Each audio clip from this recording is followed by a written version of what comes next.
Welcome to part 2 on a series of videos I'm doing on an article I found in the newspaper about transgender children, and I'm connecting this with Aldous Huxley's A Brave New World because I think it reeks of it. Watch the other video if you haven't seen this one. If you haven't seen it, sorry. And I was just going over these terms that they were using, like cisgender, and we just discussed that. Panromantic, I've just read that. Asexuality, that was another one.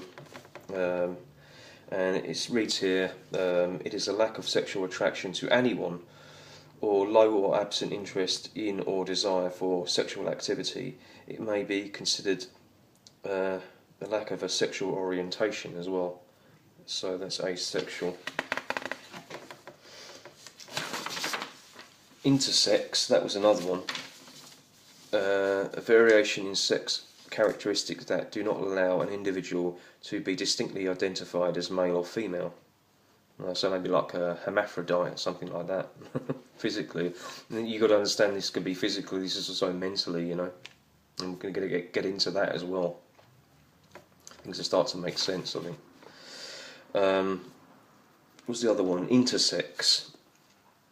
Human or other animal is one possessing any or several variations in sex characteristics, including chromosomes. So yeah, so XY for male and XX for female. Gonads, sex hormones or genitals. So I guess that would be the hermaphrodite, intersex. Yeah, several variations in sexual characteristics. That made me think of Essays in Popular Science by Julian Huxley when he was going on about in insects, for example, you can have the splicing of chromosomes so that you get an actual individual insect that's both male and female. It is a hermaphrodite. It works differently in insects. It's more complex in humans, but he was talking about that. And that was interesting, I think. Yeah, intersex people previously referred to that them as hermaphrodites. That was a note as well. So yeah, same thing. Gender queer. This is a weird one. Reads here: catch-all category for gender identities that are not exclusively masculine or feminine. Identities which are thus outside of the gender binary. So they're neither male or female. Yeah, and it says may identify with the following: having a overlap or an indefinite lines between gender identity.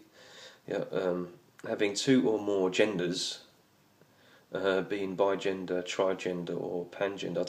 I don't know how you can have more than two genders as either male or female, right? I don't know. Having no gender, being genderless, being a third gender, this is confusing me now, or other gendered, a category which includes those who do not place a name to their gender. Confusing here. Androgynous is frequently used to describe, this term for people in this category, androgynous. So that's, so when you can say somebody has an androgynous mind, doesn't mean necessarily mean to say they're sexless. It means that they have a good balance of masculine and feminine traits mentally, so that's that.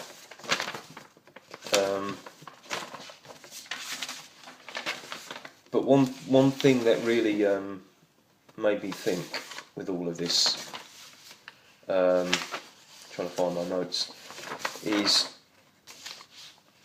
what's making these, what is making these children have a gender identity crisis. I mean, obviously, social programming is going to confuse them, I think. But does it go deeper than that? Is there something physically happening to us? And I think there is. because I was looking at some stuff on the internet by researchers, and one lady that I found very interesting was a lady called Sophia Smallstorm, and there are a few other researchers that are into this kind of thing, but she was really explaining the whole transgender agenda, if you like. Made perfect sense. Some key points here I've just written down. This can connect to basically the destruction of the genders. Yeah, can connect with the destruction of the family unit, and that's an important one. Bisexual behaviour, that can connect with sex without reproduction, as can homosexuality. These terms: intersex, genderqueer, panromantic. It can connect with the sexualisation of young children, as well as confusing them, as well as sex education being given at an ever younger age. And that brings to mind the chap Bertrand Russell. He was into sexualising children and educating them at every younger age to stop the pair bonding process. I spoke about that in previous videos I've done as well. That's something else relevant here. But this made a note, the androgynous human. I mean, I think it's happening both mentally and chemically. And basically, this ties in with Sophia Smallstorm's work she's done. I've watched a good few videos of her on YouTube, and so mentally, children are raised to, discard their own gender identity, and that ties in with discarding the traditional family unit in many ways. And then we have to ask ourselves why. So, are we being changed chemically? And I think the answer is yes, because as Sophia Smallstorm was talking, I mean, you need to research this stuff. I mean, I'm still researching and learning, but keep this in mind. She said that basically, because of the use of chemicals in primary plastics and makeup and cosmetics, and not to mention the stuff that's happening to her food and things like that, but plastics play a big key part in all of this, and one of the main chemicals is bisphenol A, and that apparently is a testosterone blocker. That blocks testosterone in males, basically.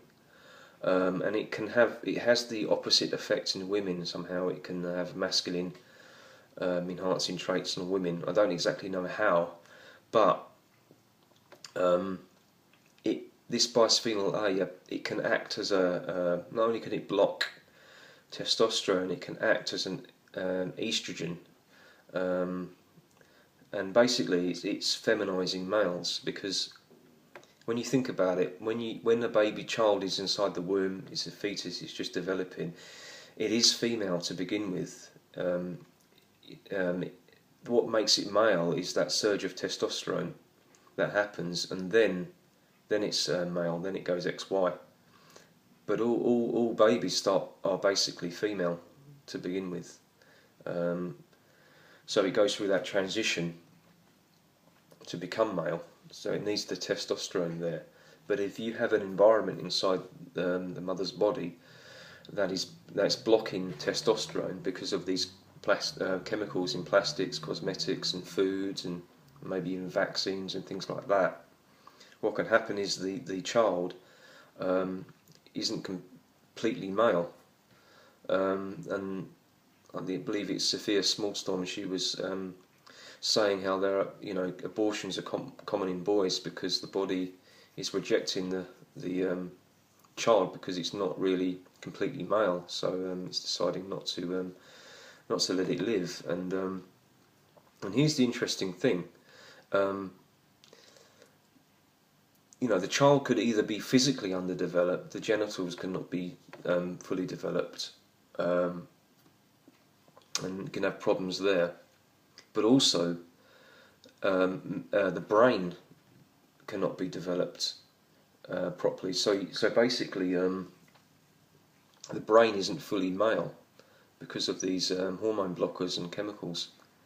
So you can have a body that's male, but a brain that is either female or maybe kind of male but not complete.